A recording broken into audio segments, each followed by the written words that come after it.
Hey, everybody, this is Nathan Artt with Ministry Solutions Group. I am very excited for today's interview because I get to introduce someone who really doesn't need much of an introduction, and that is Jim Tomberlin.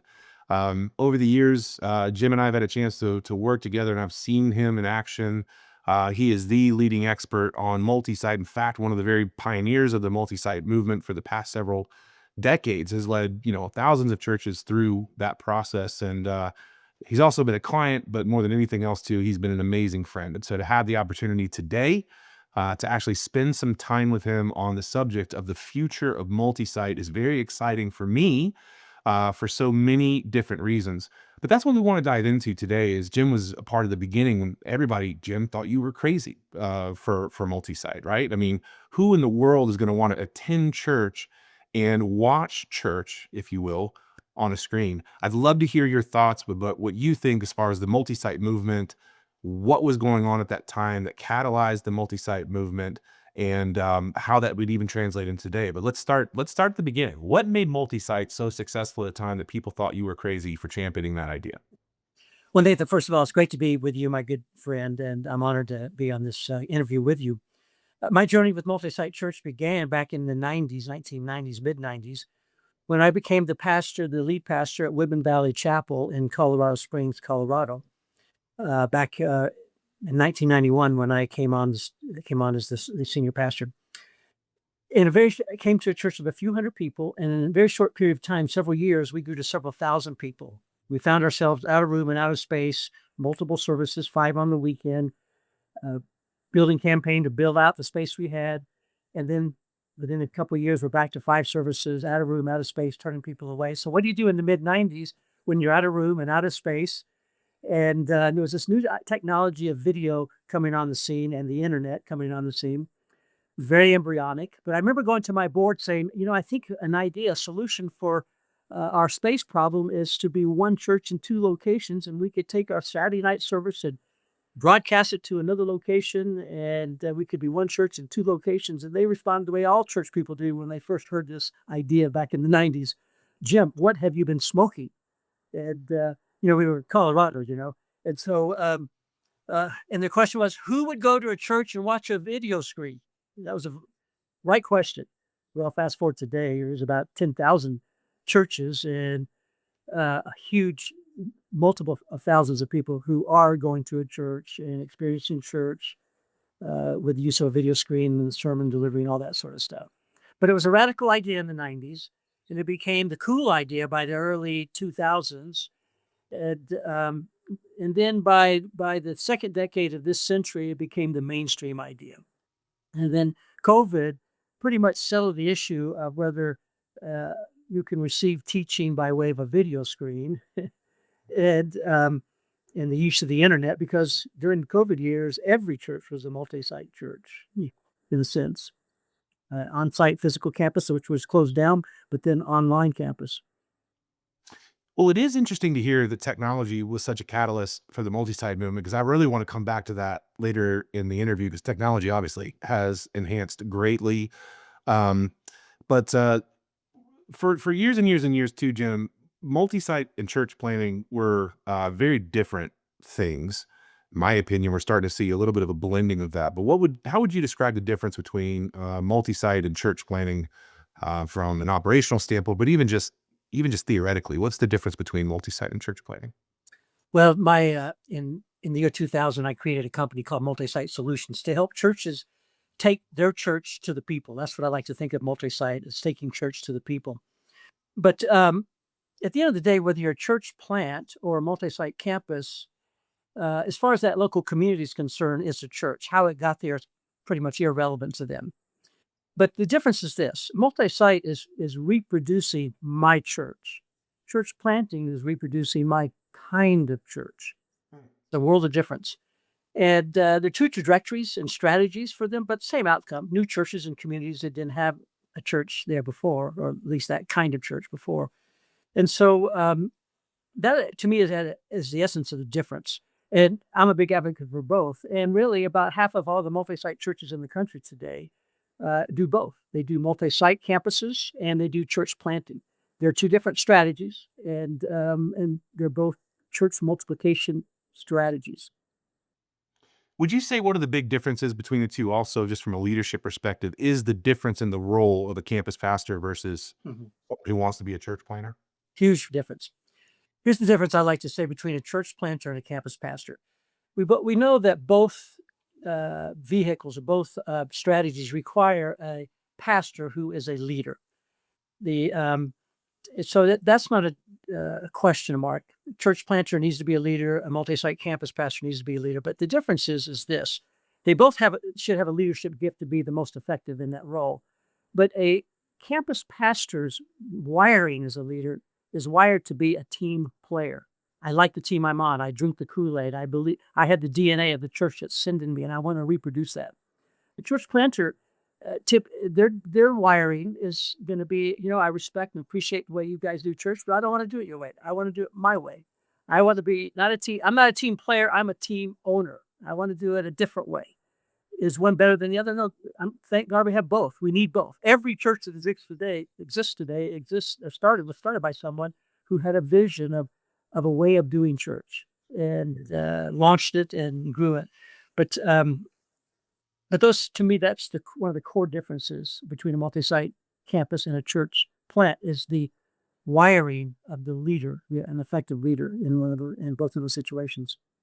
Yeah, and I want to come back to that because again, I kind of hinted at the fact I think some lines are blurring right now, but let's fast forward for a minute, just for a minute, because one of the things I love about you, obviously, you weren't just the most relevant person on the subjects in the '90s and early 2000s. I mean, you're still the multi-site guy today.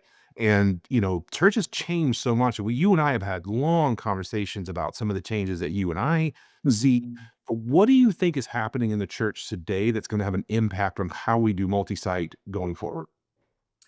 Well, I'm so excited about what's happening in the church today, with the churches that are embracing the 21st century and are not still stuck in the last century, which is about two-thirds, three-fourths of all the churches in America. About 320,000 Protestant churches are still functioning, operating out of the assumptions and culture of the last century, especially the, the 1950s.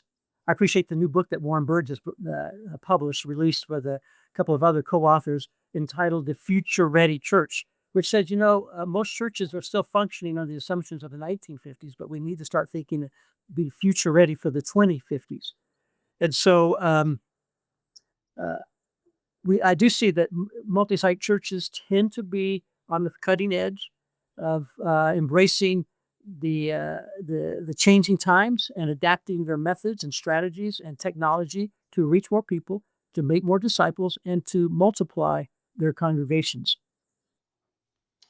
Well, so I come back to something you mentioned about the onset of the multi-site movement was that it was consistent to a trend that was happening in society where technology was becoming more and more of a thing and moving more rapidly. And because of the acceptance of society, it played a role in how people accepted it within their own church. So I've written a lot about this. I'm passionate about this subject, so I'm not going to set this up more than I need to. What role does digital play in your mind in the future of multi-site church? Well, progressive church leaders have always embraced the latest technology to spread the gospel and to reach more people. I mean, all the way back to the Reformation, we can look back to, or even beyond that, where the Apostle Paul and in the first church leaders used the Roman roads to connect, all spread the gospel all across the Roman Empire. But then fast forward to the Reformation, where the Reformation spread on the wings of the printing press, that this was able to publish and print out and spread the writings of Reformation teachings. And then you fast forward into towards our 19th and 20th centuries, where you had the uh, radio and TV. Billy Graham greatly utilized television to get the gospel message out, and then the internet comes on, every generation has had some tools put in their hands that could be used for great good or great bad, great evil. But these are tools that technology has always helped spread the gospel. And so even today we're seeing this, where churches are embracing the the use of digital, the internet. I can remember there was a time when people said you can't, you should give your offerings in a church building. It's the act of worship. But that kind of all got erased when COVID happened, and the only way you could give was digital. And so, and now we have people. The church is stayed financially strong over these difficult years because people can be more consistent in their giving with a digital process. But then the ability to take our church, the whole concept of multi-siting is taking my church to the people. Now we can take my church to the whole world. The biggest neighborhood in the world is right at your fingertips, the digital neighborhood. And so it is allowing us to globalize our message in our churches in a way that was unheard of a decade ago. And then I think AI is coming. That's going to be a great tool that can be very useful when used correctly. But I think this is, I'm a big advocate for embracing and utilizing the technology of the day. Yeah, I think there's two things at play, right, Jim? I mean, first of all, radio and TV were great as a broadcast mechanism. It's a one-way conversation, but I can tear down any sort of territorial restrictions between you and I by broadcasting my message on TV and letting you get to know me. The beauty of the digital world is it creates a two-way conversation, right? I can learn about you while you're learning about me. And the second thing is something you said, and feel free to disagree with this, but a lot of multi-site was, cannibalizing, attendance at your broadcast location by opening up seats in an area where now those same people who are already coming have an opportunity to invite their friends and coworkers who might not drive past 20 churches to come to this one, right? So we're literally equipping them for ministry in their own backyard. One question I have though, and this is somewhat of a controversial statement, but we move from, let's have one site, make it a very large site, to let's have a small number of large sites. And we're seeing this movement now is let's have a large number of smaller sites. How does digital and that type of model kind of marry together to break down some of the traditional barriers to multi-site of you have to be within 15 to 20 minutes and it has to be in this area? Like how are you seeing that morph with the combination of kind of a few of those different things? Well, to your point, Nathan, digital has erased or eliminated the geographical barriers of even a multi-site model, which was all about taking churches 20, 30 minutes to the next community, establishing a congregation there, reproducing yourself there. But now we can be, I like how Crossroads says it in Cincinnati, church here, there, and everywhere. We can be everywhere and through our digital strategy. And so now we can launch congregations or adopt congregations through mergers anywhere in the world, because now we can be connected by way of digital and on the internet. And so, yeah, I think it's totally just erased any kind of geographical barriers. I think another thing, just to go back to what's shifted, the megachurch movement was a huge new model that came on the scene in the last quarter of the last century. Now, there's always been some big churches down through the centuries, but the focus was all about we grow by adding services, adding buildings, adding property in that location, get as big as we can. But you can get too big and become unsustainable in the long term. And that was a learning after 25 years of the megachurch movement. Now, megachurches that aren't going away, but mega campuses are becoming less important. Matter of fact, they become more of a liability because all churches and communities change over time. But this is one of the benefits of multi-siting. We don't have to be limited to a building or a location. We can still have a viable ministry there, even when the community levels off in growth, et cetera, those sort of things.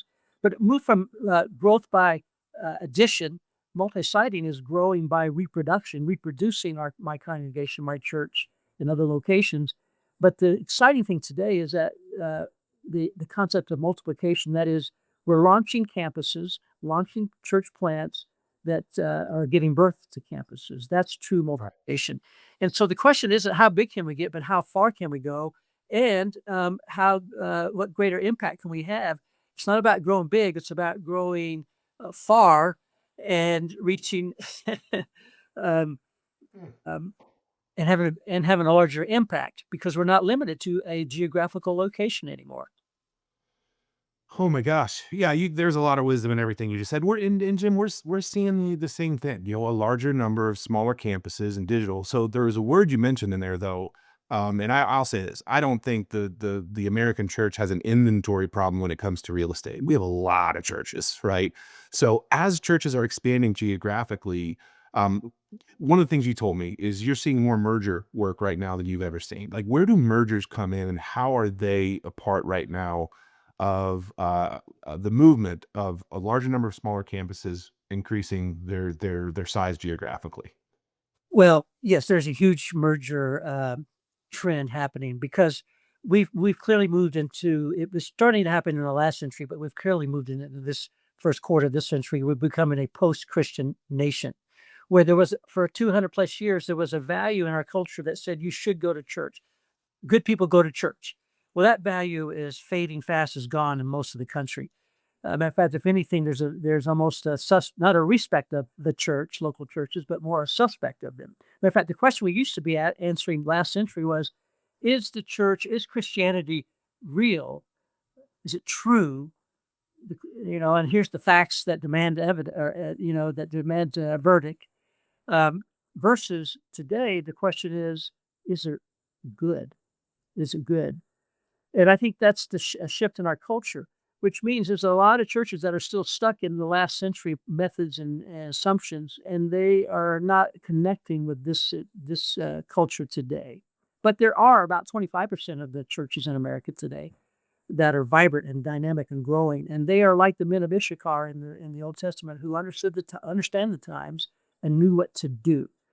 They know they could take the technology and the tools and the nuances of our culture, and the message always stays the same, but our methods change. And so we're seeing, well, church mergers are becoming the great opportunity to take advantage of right now. There's about, as I mentioned before, 320,000 Protestant churches in America today. 80% of them are plateaued, dead, or dying because they're still stuck in the old last century assumptions and methods. That's 250,000 churches that are plateaued, dead, or dying. And right now we're seeing there's about 25% of the churches in America are growing, and they're growing exponentially. But the rest, there's not even a whole lot that are stuck. They're declining. And so a lot of those churches are great candidates to have a rebirth or joining with one of those growing strong churches. And so we're seeing a lot of that happening. Matter of fact, one author published last year, a church statesperson, that God for Good is the title of his book. And he says by the year 2030 of this century, that there'll be 100,000 church buildings off the market or, on the market. They're either for sale or shut down. And so we're seeing a huge opportunity that strong churches can be, they can reproduce themselves when another church that's got a congregation has a building, it has people, but they're stuck in decline, but they can join with a strong church and have a rebirth. A lot of stuck churches can join through a merger with a strong church and have a revitalization. So yes, we're seeing a lot of that happening, and it's a great opportunity for us today. There's a lot of church property, as you mentioned, inventory that is coming available, and growing churches are looking for that kind of facilities. But also, it's even better when a congregation will join with them and become a part of that turnaround or that reproduction of a strong church. What when you're in these conversations, Jim, I mean, it takes a lot for someone to raise their hand and say, "Hey, listen, what we're doing is not working, and we see what these folks are doing. It is working." I mean, what are you seeing as kind of that point at which somebody comes to that decision, and from the other side too, how people are entering in that conversation and creating safety and empathy, so that both parties actually win in that situation. It's a great question, Nathan. I think, unfortunately, most church leaders in a lot of these churches would rather die than change, and they will die because the culture is no longer supporting church attendance the way it did for 200 plus years in our history. But the churches that can come to grips with the reality, and it takes a lot of humility, both for both churches, both the struggling and the strong church. For the struggling church to say, we used to have full buildings here. We used to be a vibrant congregation in this community, but we've lost our way. We don't know how to do that. But there's another church across town or across the country that we have affinity with or that we relate to that knows how to do that. And to knock on their door and say, could we enter into a conversation about maybe joining with you? And it's a little more than half of all the church mergers today are initiated not by the strong church, but by the struggling or stuck church. Wow. Uh, and so a lot of strong churches have asked me over the years, how do we initiate that conversation without coming off, hostile or arrogant? And I'll say, well, first of all, with a lot of humility. And, but the, those conversations are happening all across the country every day. And I'm getting a lot of those calls to, uh, when those opportunities surface with churches. As you know, Warren Bird and I even wrote 2 books about church mergers, and Yeah. that continues to be a resource for churches that they read the book and then call us. And so, but it's a major factor. And you mentioned digital. The nice thing about this now is that when a church is considering joining another church, they can go and visit them online and get a sense of what the preaching is like, what the atmosphere is like, what the worship is like. They can learn a lot about a church with never having to leave their building and go to visit them. They could learn a lot about them uh, online, anywhere in the world. And so that tool, the digital online digital resource, is helpful in these conversations in the early stages, at least, of initiating and beginning a conversation about is it is this possible? Right. But there's 3 questions in a church merger. There's 3 big questions. That's the church merger dance. And, uh, is this possible? Secondly, okay, is it's possible, but, is it feasible? And there's 25 distinct issues that we've identified that every church merger has to address. Most of those are not, deal breakers, but usually half a dozen or so are. But all of them need an answer in working with the 2 leadership teams or the 2 pastors and their boards. And then the third question is, okay, it's not only possible, it's feasible. We've worked through the issues. We're compatible enough, but is it desirable? Typically, that's decided by a church-wide vote, a congregational vote by the joining church at least, or at least an affirmation of the board's decision to join with another church. But those conversations are happening left and right. Yeah, and I think what I'm hearing you say, if I could repeat it back to you too, is that there's a confluence of different factors that are driving the future of multi-site, right? So when we were just getting into multi-site, and the model was that we are going to be a small number of large campuses. Well, if a church merger opportunity popped up and it's 500 seats or 400 seats, it didn't make sense because it doesn't fit the reproduction model. As we go to a larger number of smaller campuses, a lot of these churches are in that 300 to 500 seat range, and it makes sense. Talking to a few guys, Tyler Gregory at Eagle Brook, they just opened 2 campuses within, 4 hours away from broadcast, Mhm. 500 seats. They're both campuses are already in 3 services because Mhm. Eagle Brook's become a regional church. Sandals, 14 campuses, 10 of which are church mergers.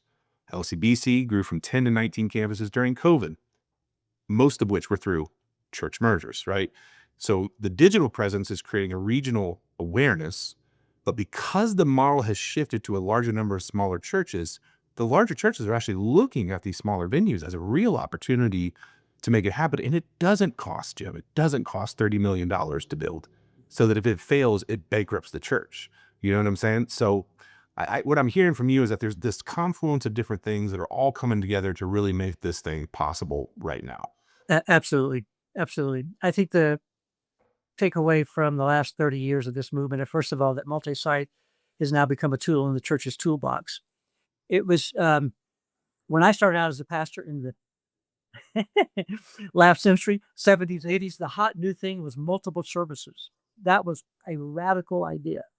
Before Right. 1875, America went to church at Sunday school at 9:30 and worship at 11. And that was more pushback about that than the multi-site model.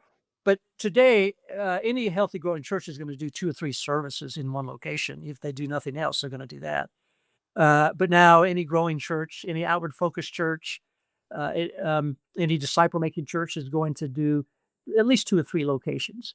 Now, small, as you mentioned, that you and I get connected years ago about our convictions and thoughts about church buildings and how we've made buildings the end game, in America in the past.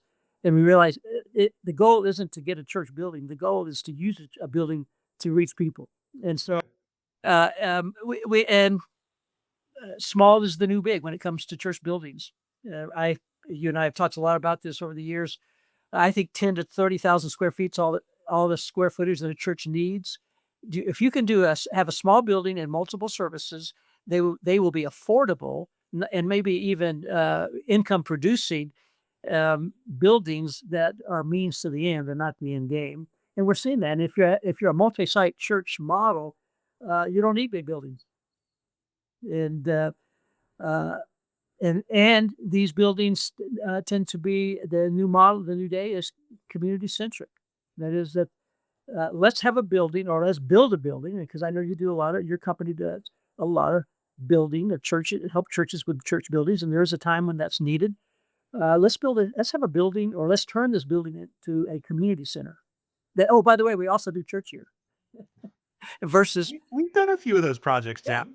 just together, you and I together, churches together, and I appreciate so much how you help churches think through: is this a building that's going to cost you for decades, or is this a building that's going to generate income, or at least not pay for itself as you use it? I love that. We talked about digital. Online church is the new front door to the church. Wow. It's the front door to your church. It's also the front door to the whole global mission field. And the churches that are going to make a difference in the future, that are making a difference now and are going to be the leading churches in the future, they're the ones that are hybrid churches, that they have embracing the strategy of online church. And we know, Nathan, from all our surveys, churches that are growing today also have a strong online presence, and both are growing together. Sometimes the online is larger, sometimes the on-site is larger, but they are growing in sync with each other. And so, and we know that as you know, you've proven this with your studies and your think tank cohorts that you had on this whole digital church, that digital church, online church online engagement drives on-site attendance. 100%. I think one of the biggest misconceptions in church, to your point, is we confused our buildings and we started to see them as strategies and not as tools, right? The reason was, in the model of church before, attendance was a predictive analytic of engagement. If I can get you to attend, I'll show you how much. I mean, people literally say this, how much our church is not like the church that your parents went to. Well, now it is, right? But if I can get people in a room, then I can walk them through our 4-step assimilation process. Well, we don't live in that world anymore. By the time people are showing up to church, they've already checked you out. They've watched sermons. They've done their research. They've engaged with you in some way so that they're showing up and showing their face because you built safety through that experience, right? And so buildings are not strategies anymore. They are tools. And we're dealing with people. And again, in that old environment, we had our in-person audience and we had our online audience. Now we have an audience who engages with us in person and online.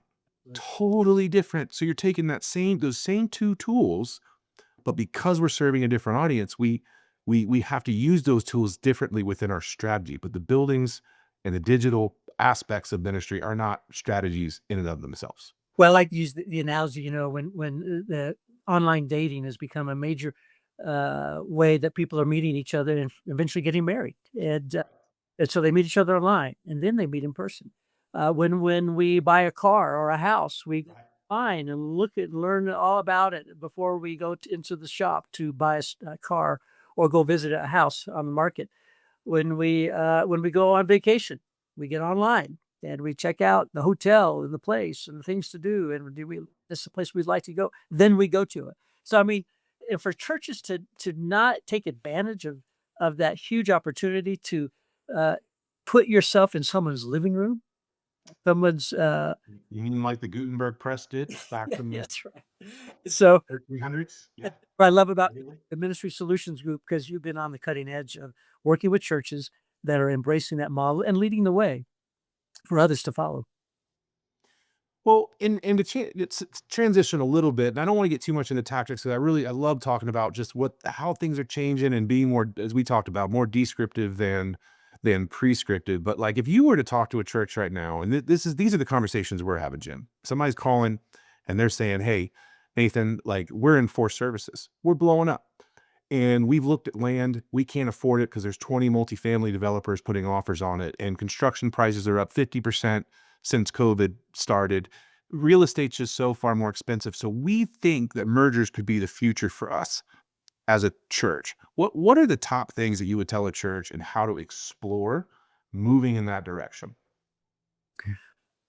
It's a great question. Well, I would say, first of all, there a church is exploding in growth and all, and they're out of room. I like to say to churches who are thinking about multi-siting, and one of the things we discovered in our first book about church mergers was that the multi-site movement was the catalyst for these new kind of mergers, not two struggling churches coming together to try to survive at the expense of each other, but one struggling or stuck church joining a strong church and becoming better together.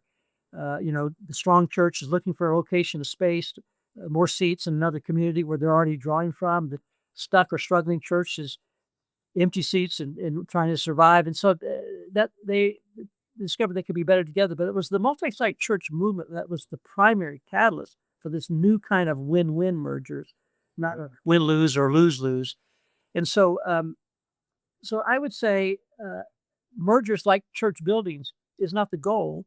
They're just tools. They're vehicles to accomplish the goal of reproducing my church, multiplying my church, making more disciples, reaching more people, making more disciples. So I think if a church, the first thing I'd say to a church that is even thinking about multi-siting is before you multi-site, be sure you're healthy.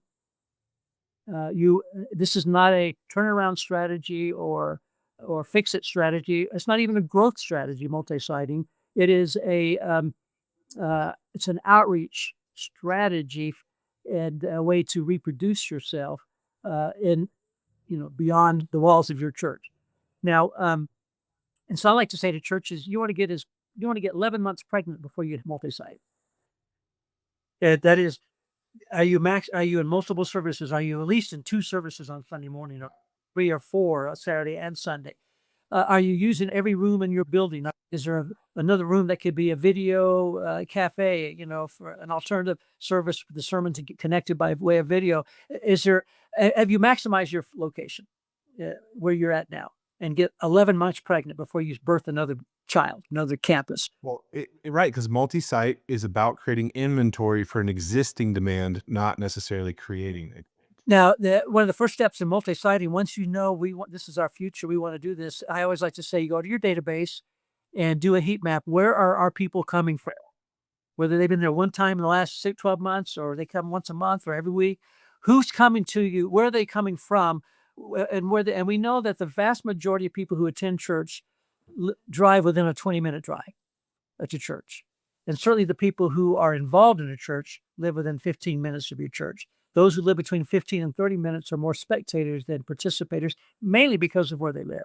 So the ideal place for a multi-site campus is about the 20-minute driving distance from your current location. Now, so the question is, hey, let's go find a merger, or let's go find a building somewhere. No, let's go find what's available in that area where you're not going to, you're already there. And by the way, Nathan, that's one of the things that's made multi-site so successful, dramatically more than church planting.